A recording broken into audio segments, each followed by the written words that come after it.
Ընտրությունների օրը եվրոպացի դիտորդները չեն կարողանում թաքցնել իրենց զարմանքը մի շարք փաստերի կապակցությամբ։ ԵԱՀԿ ԺՄԻԳ-ի դիտորդական առաքելության ղեկավար դեսպան Ռոբերտ Բարին զարմացած է, որ խախտումներն արձանագրվել են դիտորդների ներկայությամբ։ Կեղծվել են արձանագրությունները, գողացվել են քվեաթերթիկները, սպառնալիքներ են հնչել դիտորդների հասցեին։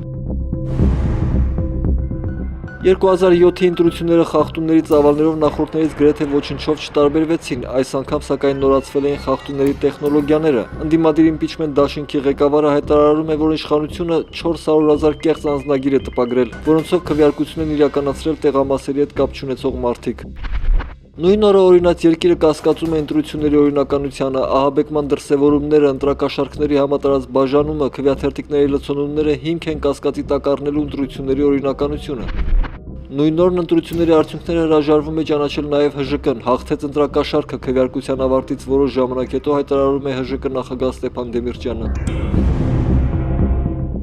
2012-ի խորհրդարանի ընտրությունների արդար ընթացքը ողջունում են ԱՊՀ դիտորդները, նրանք մի քանի տեխնիկական խախտումներ էին արձանագրել, մասնավորապես ընտրողների կուտակումները տեղամասերում։ Նախընտրական կամպանիայի առանձնահատկություններից են հասարակական ինստիտուտների մեծ ակտիվությունը, միտինգների մեծ քանակը, ընտրողների հետ հանդիպումները։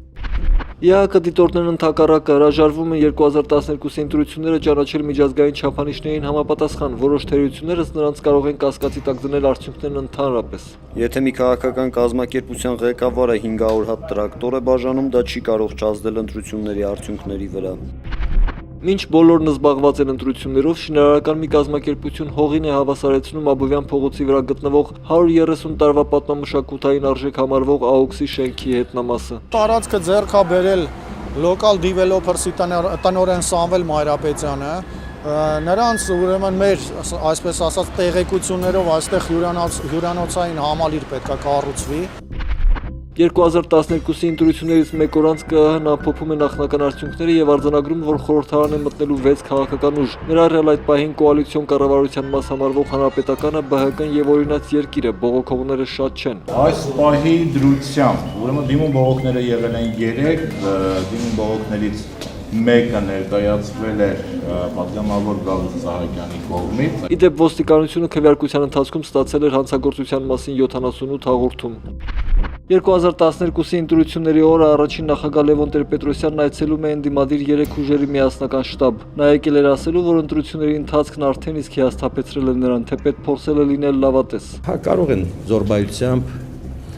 ընտրակեղծիքներով նորից պահպանել իրենց իշխանությունը, հետո ում հաշվին են պահպանում այդ իշխանությունը, ում նկատմամբ են հաղթանակ տանում, մեր նկատմամբ, Դաշնակցության նկատմամբ, Բարգավաճի նկատմամբ, ընդդիմադիր մյուս կուսակցությունների նկատմամբ, ոչ, այդ հաղթանակը նրանք տանում են այս ժողովրդի նկատմամբ։